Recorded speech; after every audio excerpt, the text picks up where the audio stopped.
Hello friends, यकीन है आप सब लोग ठीक होंगे। तो आज हम लोग पढ़ने जा रहे हैं एक मोस्ट इम्पॉर्टेंट टॉपिक जिसका नाम है रिफ्रैक्शन के बारे में। रिफ्रैक्शन, इसको हिंदी में कहते हैं अपवर्तन।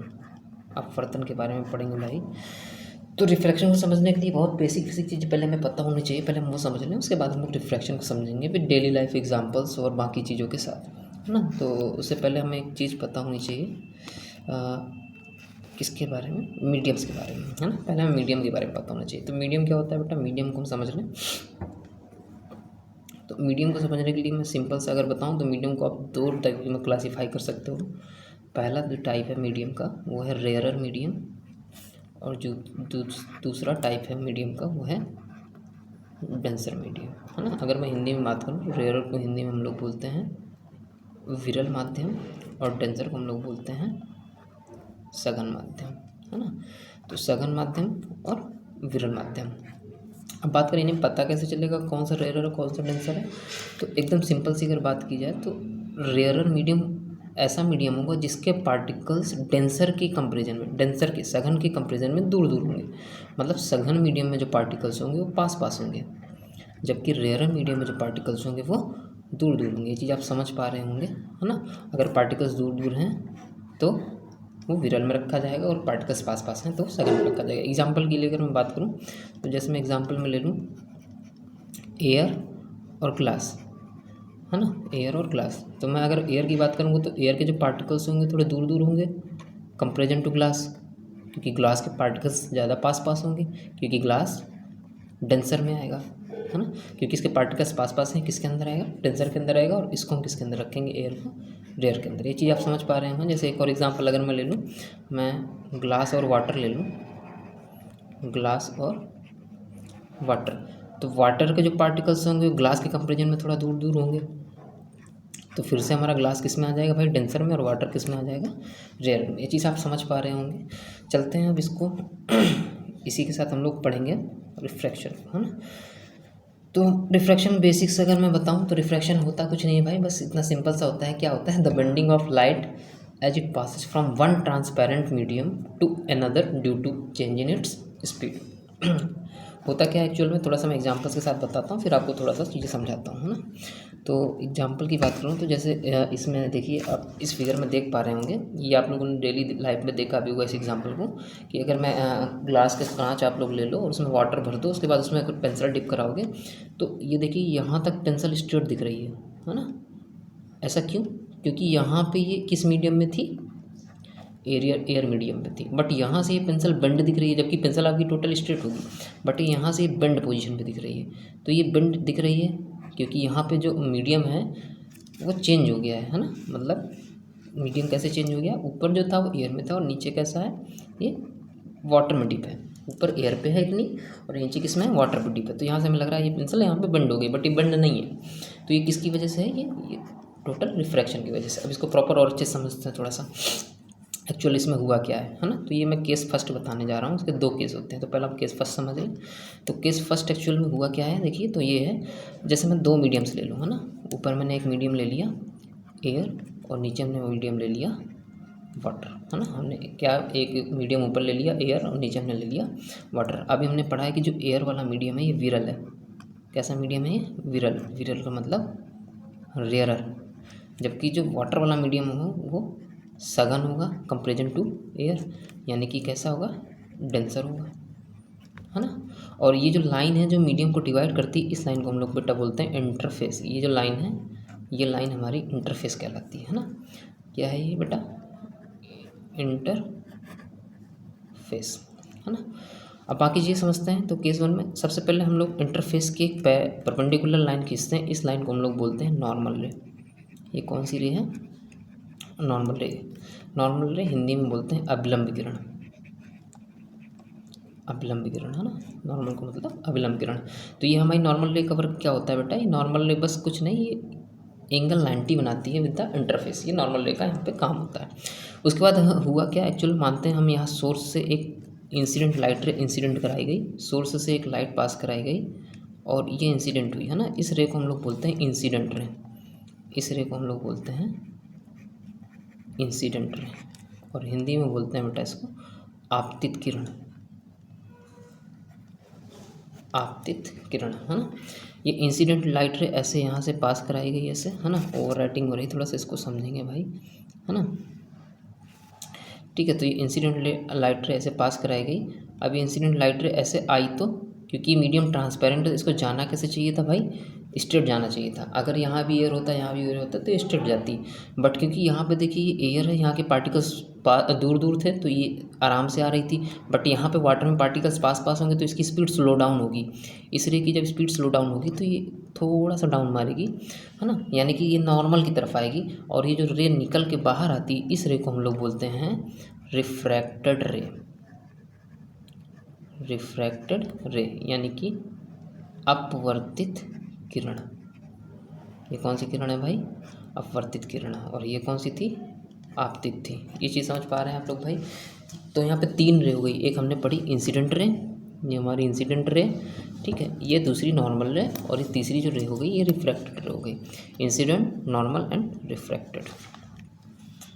तो ये चीज़ आप समझ पाए होंगे। तो देखिए ये बेंडिंग इसी वजह से हुई है। सेम कंडीशन यहाँ पे लगी, देखिए एयर भी स्ट्रेट आ रही थी बट इसको जाना कैसे चाहिए था, सीधे, बट हुआ क्या, क्योंकि ये वाटर में थोड़ा सा स्पीड इसकी डाउन हुई तो ये बेंड हो गया। वही कंडीशन हुआ है जो यहाँ पे केस 1 पे दिखाया गया, फॉलो किया गया। तो ये चीज़ समझ पा रहे होंगे आप केस 1 को। ऐसे हम लोग थोड़ा सा केस 2 को समझते हैं। तो गाइस ये था केस नंबर 1, और ये केस 1 जो था ये था हमारा रेयरर टू डेंसर मीडियम का। ये हम लोगों ने जो केस पढ़ा है ये हम लोगों ने रेयरर टू डेंसर मीडियम का पढ़ा है ना। ऐसे हम लोग केस 2 पढ़ेंगे। केस 2 में बता देता हूँ आप लोगों को, उसके बाद फिर हम लोग प्रॉपर चीज़ें समझ पाएंगे। केस 2 जो हम लोग पढ़ेंगे वो पढ़ेंगे हम लोग थोड़ा सा उल्टा, denser medium to rarer medium पढ़ेंगे इसको हम लोग, डेंसर टू रेयरर। हाँ, स्पेलिंग रॉन्ग होंगी थोड़ा सा, डेंसर टू रेयरर, ठीक है, डेंसर टू रेयरर पढ़ेंगे हम लोग। तो इसको भी पढ़ लेते हैं फिर से वही चीज़। पहले हम लोग बनाएंगे इंटरफेस, ये हमारा हो गया इंटरफेस। इंटरफेस एक ऐसी लाइन होती है जो 2 मीडियम्स को डिवाइड करती है, ठीक है। तो इंटरफेस से सबसे पहले जो लाइट पड़ेगी इसको हम बोलेंगे नॉर्मल रे, यानी कि अभिलंब किरण। ये कौन सी किरण हो गई भाई, अभिलंब किरण, है ना। अब हुआ क्या, अभिलंब वही 90 बनाती है, वही वाली किरण है हमारी, है ना, ठीक है। अब क्योंकि हमें डेंसर टू रेयर कराना है तो हम लोग पहला वाला मीडियम लेंगे, ऊपर वाला डेंसर, और नीचे वाला लेंगे रेयर। अब डेंसर में आप लोग जैसे यहाँ पे मान लो आपने यहाँ पे ले लिया ग्लास और यहाँ पे ले लिया रेयर में आपने एयर, कोई भी ले सकते हैं डेंसर रेयर के अकॉर्डिंग, है ना। अब हुआ क्या, इंसिडेंट लाइट रे ऐसे आई, है ना, थोड़ा सा रे हमें सही बनानी पड़ेगी भाई। तो इंसिडेंट लाइट रे, सॉरी, इंसिडेंट लाइट रे कुछ ऐसे आई यहाँ पे, ये हमारी इंसिडेंट लाइट रे है ना। इंसिडेंट रे कौन सी रे है भाई, ये इंसिडेंट रे, और इंसिडेंट रे को हिंदी में क्या बोलते हैं भाई, आपतित किरण। ये कौन सी किरण है, ये आपतित किरण, है ना। तो ये इंसिडेंट लाइट रे ऐसे आई, जाना कैसे चाहिए था बेटा, इसको स्ट्रेट जाना चाहिए था, ऐसे एकदम पार हो जानी चाहिए थी। अगर ये सेम मीडियम होते, ग्लास यहाँ भी होता, ग्लास भी होता, तो ऐसे ही चली जाती। बट क्योंकि देखो ग्लास के पार्टिकल्स पास पास है, मतलब यहाँ पे इसकी स्पीड स्लो रही होगी, और एयर में पार्टिकल्स दूर दूर होंगे, मतलब यहाँ पे इसकी स्पीड इंक्रीज होगी। तो जब स्पीड इंक्रीज होगी तो कहीं ना कहीं अप मारेगा, तो ये जो रे निकल के आएगी इस रे को कहते हैं रिफ्रैक्टेड रे। और ये केस 2 था हमारा, है ना, यानी कि कौन सी किरण है, ये अपवर्तित किरण है। ये चीज़ समझ पा रहे हैं बेटा आप। तो ये कौन सी किरण है, अपवर्तित किरण है। तो यकीन आप लोग क्लियर कर पाएंगे दोनों केस को। तो ये केस 2 था जो हमारा कहाँ से था, डेंसर टू रेयरर था। अब प्रॉपर चीज़ आपने क्या समझी यहाँ से, तो अब इसको हम थोड़ा डेफिनेशंस के थ्रू चलेंगे। तो डेफिनेशन देखिए आप लोग पढ़ पाएंगे यहाँ पे क्या लिखा हुआ है, अपवर्तन प्रकाश का वह मुड़ना है जो एक पारदर्शी माध्यम से दूसरे पारदर्शी माध्यम में गुजरने पर उसकी गति में परिवर्तन के कारण होता है। यही चीज़ हम लोग समझ पा रहे हैं ना। The bending of light it passes from one transparent medium to another due to change in its speed. Speed change होने की बात कर रहा है, स्पीड में चेंज हो रहा है कि नहीं। जब हम लोग दोनों कंडीशन में हम लोगों ने 2 केस पे देखा, एक हम लोगों ने देखा रेयरर टू डेंसर पे, और एक हम लोगों ने देखा डेंसर टू रेयरर पे, दोनों केस पे स्पीड चेंज हो रही थी, है ना। दोनों केस पे आप लोगों ने देख पाया, तो वही चीज़ यहाँ पे बताई जा रही है, आप समझ पा रहे होंगे, इसको पढ़ भी लीजिएगा। हाँ, ये थोड़ा सा ऊपर रॉन्ग हो गया है, रिफ्रैक्शन की हिंदी में अपवर्तन कहते हैं, ना कि परावर्तन। उसको काट लीजिएगा आप लोग, यहाँ पे अपवर्तन कर लीजिएगा, ठीक है। ठीक है, तो आगे चलेंगे भाई।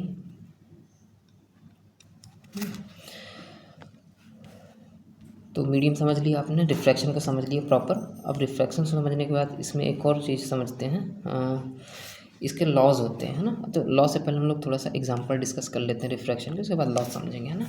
तो ये देखिए एग्जांपल से कुछ रिफ्रैक्शन के, है ना। आप लोग जो एग्जांपल डेली लाइफ एग्जांपल देखते हैं वो रिफ्रैक्शन के कुछ एग्जांपल्स हैं, है ना। रिफ्रैक्शन के कुछ एग्जाम्पल्स हैं। देखिए पहला ही अभी हम लोगों ने देखा जस्ट कि स्ट्रेट पेंसिल थी, बट देखिए पेंट हो गया, क्यों? क्योंकि यहाँ पे दो मीडियम है, एक मीडियम ये है पहला, और दूसरा मीडियम ये है दूसरा, है ना। ऊपर एयर मीडियम है और नीचे ग्लास वाटर, सॉरी नीचे क्या है, वाटर है। नीचे कौन सा मीडियम है, वाटर। तो तभी देखिए यहाँ पे एयर से वाटर हुआ तो स्पीड चेंज हुई, दैट्स वाई ये बेंड हो गया यहाँ पे। इसी को क्या कहते हैं, रिफ्लेक्शन कहते हैं। ये आपका एग्जांपल फर्स्ट हो गया भाई, है ना।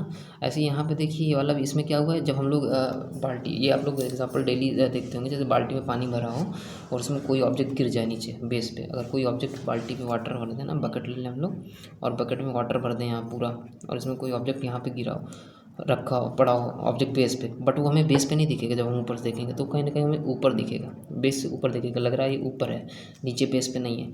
तो ये भी केस होता है रिफ्रैक्शन का। तो ये आपका एग्जाम्पल 2 है। सेम ये केस यहाँ पे बताया गया। देखिए ये मछली एक्चुअल में कहाँ पे, यहाँ, बट इसको कहाँ पे दिख रही है, यहाँ पे। ये इतना ऊपर दिख रही है, ऊपर दिखने का कारण क्या है, रिफ्रैक्शन। ये चीज़ आप समझ पा रहे हैं। ये भी आप लोगों ने देखा होगा, ये वाला एग्जांपल ग्लास में जब हम लोग देखते हैं तो इस पार से अगर कोई देख रहा हो, इस तरफ से देखेगा तो कैसा लगेगा कि ये थोड़ा सा इसका थोड़ा सा फेस जो है वो रफ लगेगा। तो ये भी एक एग्जांपल है रिफ्रैक्शन के, आप डेली लाइफ में देखते हैं, है ना। इसमें हम लोग बचपन में खेलते भी थे ऐसे। तो ये रिफ्रैक्शन के एग्जांपल से कुछ आगे चलते हैं भाई। रिफ्रैक्शन के एग्जांपल भी पढ़ लिया, अब एक और चीज़ पढ़ लेते हैं, लेक्चर पे एंड करेंगे फिर। एक और चीज़ जो पढ़नी है वो इम्पोर्टेंट है भाई, वो है लॉज ऑफ रिफ्रैक्शन, है ना। हमें क्या पढ़ना है भाई, लॉज ऑफ रिफ्रैक्शन बहुत इंपॉर्टेंट है। हिंदी में बोलते हैं इसको अपवर्तन के नियम, अपवर्तन के नियम। तो दो नियम होते हैं बेटा, दो लॉज होते हैं, पहला लॉ, दूसरा लॉ। तो लॉ को फिगर के साथ अगर हम समझें तो ज़रा फिगर आप ध्यान से देखिए, यहीं से समझ पाएंगे आप लोग। पहला लॉ क्या है, ये इंसिडेंट रे है, ये नॉर्मल रे है और ये रिफ्रैक्टेड रे है ना। तो इंसिडेंट रे, नॉर्मल रे और रिफ्रैक्टेड रे तीनों एक ही प्लेन, एक ही पॉइंट पे हैं, चेक कर सकते हैं आप लोग, है ना। कौन कौन सी रे, इंसिडेंट रे, नॉर्मल रे एंड रिफ्रैक्टेड रे हमारी क्या कर रही है भाई, लाई एट सेम प्लेन